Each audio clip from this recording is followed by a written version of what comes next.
Mesdames, Messieurs, bonsoir et bienvenue dans les titres.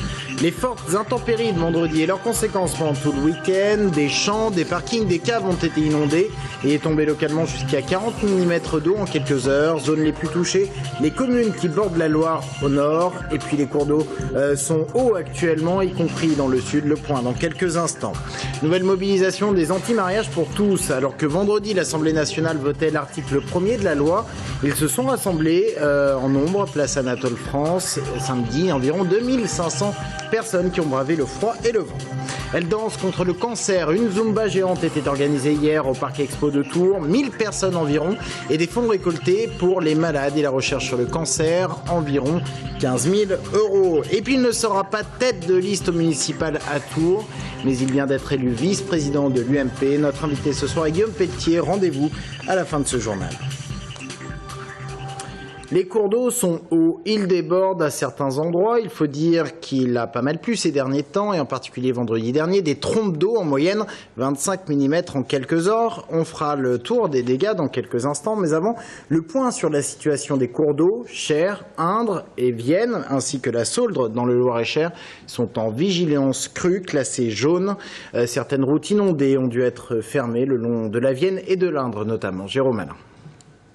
À Chinon, en ce lundi matin, le niveau de la Vienne est encore haut, avoisinant les 4,40 m. Le pic a été atteint dimanche sur les coups de 20 h, où la rivière affichait 4,50 m pour un débit de 1100 m3/s. Aujourd'hui, le débit avait légèrement baissé. Entre Chinon et l'île Bouchard, la départementale 8 a été fermée à la circulation dès vendredi soir. Aujourd'hui encore, la route était barrée. Entre les deux villes, les champs et les vignobles avaient ce lundi encore les pieds dans l'eau et pour conséquence, nombre de routes déviées. Pas de quoi inquiéter pour autant Jean Toussaint, habitué des grandes crues et notamment celle de 1981, qui avait recouvert la route passant devant chez lui de 60 cm d'eau. C'est une petite crue normale pour nous. Nous, les grandes crues commencent quand elles arrivent au bord de la route. Hein. Alors là, ça commence à y avoir de l'eau. Mais là, pour l'instant, c'est... Bon, et puis alors, elle joue du yo-yo. Hein. Ça monte, ça descend. Ça, c'est la Vienne. Hein. La Vienne a fait des crues très rapides et elle redescend en 48 heures. Même si le niveau d'eau a baissé depuis dimanche, l'Indre a elle aussi largement débordé durant le week-end, comme ici à Azel-Rideau. Le Cher est lui aussi en vigilance jaune et a atteint un niveau de 3,50 m dans la nuit de vendredi à samedi. Le débit est depuis la fin de semaine dernière en augmentation constante, passant de 350 m3/s à 500 m3/s ce lundi. Quant à la Loire, pas d'inquiétude particulière à avoir, le fleuve reste en vigilance verte. Le niveau est de 3,10 m en ce lundi pour un débit de 1000 m3/s. Météo France ne prévoyait aujourd'hui pas de nouvelles fortes précipitations pour les 3 jours à venir, mais plutôt un coup de vent avec des rafales à 80 km/h ces 2 prochains jours et des averses de grêle prévues ce mardi notamment. 17h, 21h vendredi dernier, 4 heures pendant lesquelles la Touraine particulièrement a connu un épisode très pluvieux. Des trompes d'eau sur sol déjà détrempées, 20 à 25 mm en quelques heures en moyenne, mais dans certaines communes bordant la rive nord de la Loire, on a compté 40 mm d'eau. Globalement, sur l'ensemble de l'Indre-et-Loire, les pompiers sont intervenus 150 fois. Aurélie Renaud. Samedi matin, à Vernoux, les habitants découvrent un nouveau paysage. Le niveau de la Brenne, déjà très haut depuis 1 mois et demi, a connu une forte montée. Résultat, des branchages ont bouché les trappes de sécurité et l'eau s'est répandue en plein centre-ville. Sur place, les pompiers plongeurs ont dû intervenir afin de déboucher cette fameuse trappe obstruée. Là, ce que vous voyez comme eau, d'habitude, c'est juste un bras d'eau qui fait 2 mètres de large. C'est une prairie autrement. Et là, vous voyez, c'est une rivière qui fait 40 mètres de large, quoi. Et il y a un sacré moment qu'on n'a pas vu ça, il y a bien plus d'une quinzaine d'années, quoi.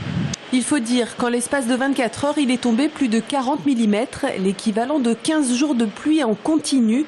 De fortes pluies qui ont généré un grand nombre d'appels ici, chez les pompiers. On peut parler de pic dans la nuit de vendredi à samedi. On est intervenu à peu près 150 fois. Ça leur a représenté à peu près 400 appels. On concerne essentiellement donc le nord de la Loire, des communes comme Rochecorbon, comme Fondette, Luynes. Luynes, une commune qui a connu bon nombre d'inondations de caves et de sous-sols chez les particuliers et un spectacle dont la famille du cirque Georget se serait bien passée. Sur la plaine à l'entrée du village, le chapiteau et l'école de cirque ont les pieds dans 40 cm d'eau. On sait que ça arrive occasionnellement, je dirais, parce qu'on est quand même dans le lit de la Loire. Mais de mémoire d'habitants, à Luynes, c'est pas arrivé depuis les années 80. Donc c'est vraiment exceptionnel. Après un week-end d'accalmie, cette semaine en Indre-et-Loire, Météo France annonce à nouveau de la pluie. Fort heureusement, ces averses devraient être modérées. Et autre conséquence de ces intempéries, un cèdre du jardin des Prébendes a été déraciné dans la nuit de vendredi à samedi. Plusieurs causes conjuguées, la pluie qui a alourdi le feuillage, mais aussi le sol détrempé. Et puis le vent, Météo France a enregistré des rafales d'ouest jusqu'à 50 km/h. L'arbre a été découpé, il datait de la construction du parc et avait donc environ 140 ans. Nouvelle mobilisation des parents d'élèves du collège Pasteur à Tours avec un rassemblement devant l'établissement en fin d'après-midi vers 16h30. Ils réaffirment, ces parents, leur opposition à la fermeture de ce collège au mois de juin. Décision du Conseil général qui actait, je vous le rappelle, le manque de mixité sociale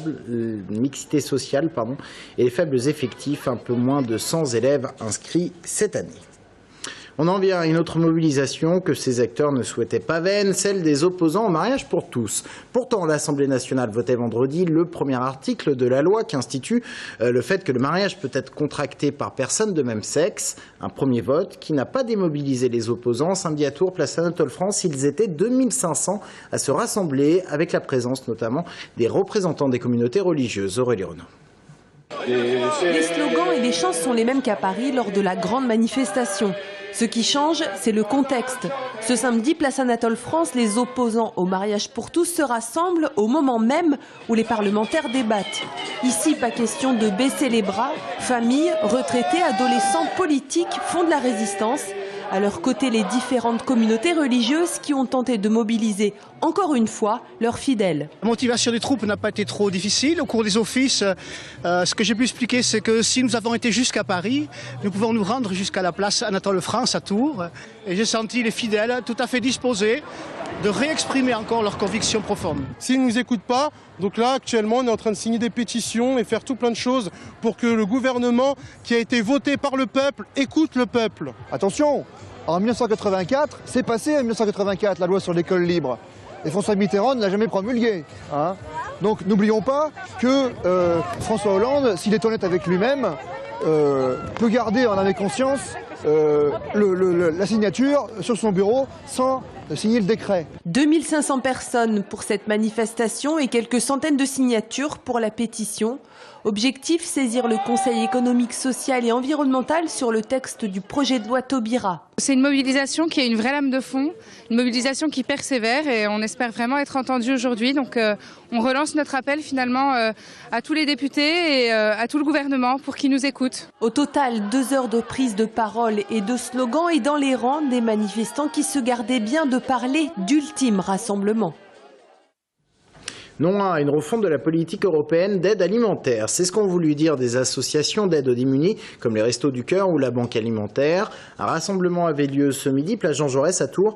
Manifestation sur le mode du air food, vous allez comprendre. Ils souhaitent attirer l'attention de ces manifestants sur une réforme qui pourrait, si elle était adoptée, priver 18 millions d'Européens de l'aide alimentaire. Anaïs Michaud. Devant eux, des assiettes vides, rien non plus au bout de la fourchette qu'ils portent à leur bouche. À l'initiative de ce rassemblement Air Food, les Restos du Cœur, la Banque Alimentaire, le Secours Populaire et la Croix-Rouge, avec un message, soutenez la reconduction du plan européen d'aide alimentaire. L'Union européenne apporte pour l'heure 30% de l'aide alimentaire française. Sans elle, les associations ne parviendraient plus à répondre à la demande.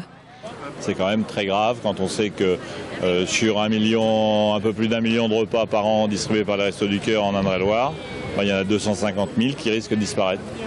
Donc un quart, c'est déjà énorme. Nous, en ce qui concerne la Banque Alimentaire, sur l'Indre-et-Loire, ce sont 600 000 repas de moins que l'on va pouvoir distribuer. C'est pas acceptable. Le vote se tiendra les 7 et 8 février prochains et le budget doit être adopté à l'unanimité. Or aujourd'hui, l'Allemagne et le Royaume-Uni sembleraient réticents à reconduire ce plan. La pétition Air Food Project, lancée en novembre, a déjà réuni plus de 60 500 signatures. On file dans le Loir-et-Cher à Nouan, le Fuselier. Un pompier volontaire a sauvé des flammes, une sexagénaire dans la nuit de samedi à dimanche. Sa maison était en train de brûler avec elle à l'intérieur. Par chance, ce pompier rentrait avec sa petite amie de soirée lorsqu'il a aperçu les flammes. Il s'est aperçu que la dame était encore à l'intérieur, incommodée par les flammes. Il a pu l'extirper. Cette dame qui a été transportée ensuite aux urgences a malheureusement tout perdu dans cet incendie. La mairie va lui venir en aide en lui offrant du mobilier, des vêtements et il tente également de trouver une solution de relogement.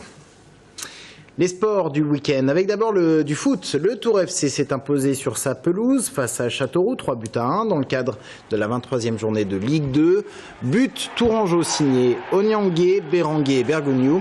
Un match marqué par la blessure d'Onyangué, ce joueur qui a failli partir à 3 dans le cadre du Mercato. C'est lui qui a marqué le premier but à la 12e minute et c'est à la 14e que la blessure est intervenue. Résultat, un carton rouge pour Châteauroux qui a joué à 10 pendant presque la totalité du match. Il fait la différence en marquant et on espère que sa blessure sera pas trop grave. On ne sait pas trop exactement, il a le genou qui est touché, on espère que c'est pas trop grave. Il boite bas, bon, on verra bien, mais bon, ben oui, c'est le terrain, une glissade, je pense pas qu'il y ait intention de faire mal de la part de l'adversaire, mais bon, sur un terrain comme ça, une expulsion c'est toujours sévère. À partir du moment où j'aurais blessé, elle n'est pas illogique. Maintenant, il n'y a pas intention de faire mal, donc l'arbitre aurait pu ne pas mettre le carton rouge. Propos recueillis par Bastien Mathieu. Prochain match pour le Tour FC, vendredi prochain contre Auxerre.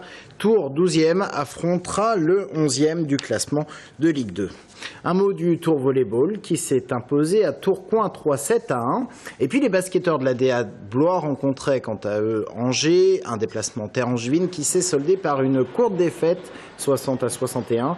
Les Blaisois ont été dominés pendant tout le match mais sont parvenus à remonter à la fin de la rencontre qui se tenait dans le cadre de la 19e journée de National 1. Image signée Yanis Matisse. Pour terminer ce journal, on termine ce journal avec de la danse sportive. La Zumba, c'est la grande tendance actuellement. Hier au Parc Expo, c'est même une Zumba géante qui a été organisée. Pendant 3 heures, environ 1000 personnes ont dansé pour la lutte contre le cancer. Les prix des entrées étant reversés à la cause, entre 12 et 15 000 euros récoltés. Aurélie Renaud. Ne cherchez pas dans le dictionnaire Zumba, vous ne trouverez pas. Pourquoi? Parce que la Zumba, ça ne s'explique pas, ça se vit. Dimanche, sous le parc des expositions, une armée rose se déchaînait. Des pas de fitness sur des rythmes latinos pour un combat commun, le cancer. La recherche a vraiment besoin de dons et sous cette forme-là, je trouve que les organisateurs ont vraiment trouvé une idée géniale. Chacun fait ce qu'il peut, on danse comme on veut, il n'y a pas d'obligation, il n'y a pas de pression en fait. Et du coup c'est que de la motivation en fait de venir danser pour ça quoi. En fait on dépense plein d'énergie, on s'en rend même pas compte. Et de l'énergie, Séverine en a aujourd'hui à revendre. En juillet 2012, la jeune femme apprend qu'elle est atteinte d'un cancer. Après un traitement éprouvant, elle reprend son activité de professeur de Zumba et se lance dans la création d'une Zumba géante. J'ai eu envie de me battre déjà contre ce cancer et qu'au bout je puisse faire un événement tel qu'il y a ici aujourd'hui, c'est-à-dire réunir beaucoup de personnes pour zumber contre ce fichu cancer. Et la belle récompense de Séverine, c'est le succès inconditionnel de cette première édition de la Zumba géante.